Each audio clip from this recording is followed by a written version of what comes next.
ശ്രീമതി ബിന്ദു, കഴിഞ്ഞ വർഷം നവംബർ മാസത്തിൽ ഡൽഹിയിൽ ജന്തർ മന്ദറിൽ ആശാ വർക്കർമാരുടെ ഒരു വലിയ സമരമുണ്ടായിരുന്നു. ഇന്ത്യയിൽ എല്ലായിടത്തും എല്ലാ സംസ്ഥാനങ്ങളും ആശാ വർക്കർമാരെ ഉപയോഗിക്കുന്നുണ്ട്. പ്രത്യേകിച്ച് ഗ്രാമങ്ങളിലെ അടിസ്ഥാന ആരോഗ്യ മേഖലയിൽ വോളണ്ടിയർമാർ എന്നുള്ള നിലയിൽ ഇതൊരു സ്റ്റേറ്റ് സ്പെസിഫിക് വിഷയം എന്നുള്ളതിനേക്കാൾ ഒരു നേഷൻ സ്പെസിഫിക് വിഷയമല്ലേ? എന്തുകൊണ്ടാണ് അതിനെ ആ തരത്തിൽ നിങ്ങളുടെ സംഘടന എടുക്കാത്തത്, ആ നിലയ്ക്കുള്ളൊരു സമരം നടത്താത്തത്?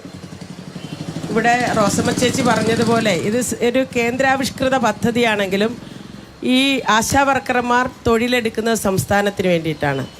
അപ്പോൾ തീർച്ചയായും അവരുടെ സേവനത്തെക്കുറിച്ചും വേതനത്തെക്കുറിച്ചും ഒക്കെ തീരുമാനമെടുക്കാൻ സംസ്ഥാന സർക്കാരിന് കഴിയും. കാരണം NHMൻ്റെ ഫണ്ട് ബൾക്ക് ഫണ്ടാണ്. ആ ഫണ്ട് വരുമ്പോൾ സ്റ്റേറ്റ് ഗവൺമെൻറ് തീരുമാനിക്കാതെ എങ്ങനെ വിനിയോഗിക്കണമെന്നുള്ളത്. അതുകൊണ്ടാണ് ഓരോ സ്റ്റേറ്റിലും വ്യത്യസ്തമായ രീതിയിൽ കാര്യങ്ങൾ നടക്കുന്നത്. അപ്പോൾ അതുകൊണ്ടാണ് നമ്മൾ സംസ്ഥാന സർക്കാരാണ് ഓണറേറിയം തരുന്നത് എന്നാണല്ലോ ഇവിടുത്തെ സ്റ്റേറ്റ് ഗവൺമെൻറ് പറയുന്നത്. അപ്പോൾ നമുക്കത് വർദ്ധിപ്പിക്കാൻ ആവശ്യപ്പെടേണ്ടത് സംസ്ഥാന സർക്കാരിനോട് ആടാണ്. പിന്നെ മറ്റൊന്ന്, കേന്ദ്ര ഗവൺമെൻറ്റിനെതിരെ ഞങ്ങളും സമരം നടത്തുന്നുണ്ട്. Scheme workers federation of India എന്ന് പറയുന്ന ദേശീയ തലത്തിലുള്ള ഒരു ഫെഡറേഷനിൽ അഫിലിയേറ്റഡാണ് ഞങ്ങളും അഖിലേന്ത്യാ തലത്തിൽ പാർലമെൻറ്റ് മാർച്ച് അടക്കം നിരവധി സമര പരിപാടികൾ എടുക്കുന്നുണ്ട്.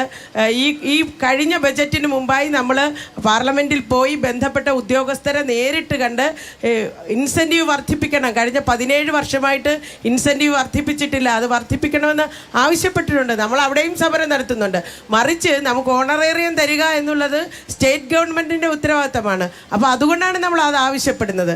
പിന്നെ പശ്ചിമ ബംഗാളിൽ കഴിഞ്ഞ 2020 മുതൽ വിരമിക്കൽ ആനുകൂല്യം കൊടുക്കുന്നുണ്ട് 3 ലക്ഷം രൂപ. അത് റിവൈസ് ചെയ്ത് 5 ലക്ഷമാക്കി 2024. അപ്പോൾ സ്റ്റേറ്റ് ഗവൺമെൻറ് തീരുമാനിക്കാമല്ലോ ഈ ഫണ്ടിൽ നിന്നും എങ്ങനെ ആശാവർക്കർമാർക്ക് ഇത് കൊടുക്കാമെന്നുള്ള സ്റ്റേറ്റ് ഗവൺമെൻറ് തീരുമാനിക്കാമല്ലോ. കേന്ദ്രാവിഷ്കൃത പദ്ധതിയാണെങ്കിലും ആശമാരുടെ സേവനം ഈ സംസ്ഥാനത്തിൻ്റെ ആരോഗ്യ സംവിധാനം മെച്ചപ്പെടുത്തുന്നതിന് വേണ്ടിയിട്ടാണ് ഉപയോഗിച്ചുകൊണ്ടിരിക്കുന്നത്. അതുകൊണ്ട് സ്റ്റേറ്റ് ഗവൺമെൻറ്റാണ് നമ്മൾ ചോദിക്കുന്ന ഇത്തരം കാര്യങ്ങൾക്ക് ഉത്തരം പറയേണ്ടുന്നത്. ശരി.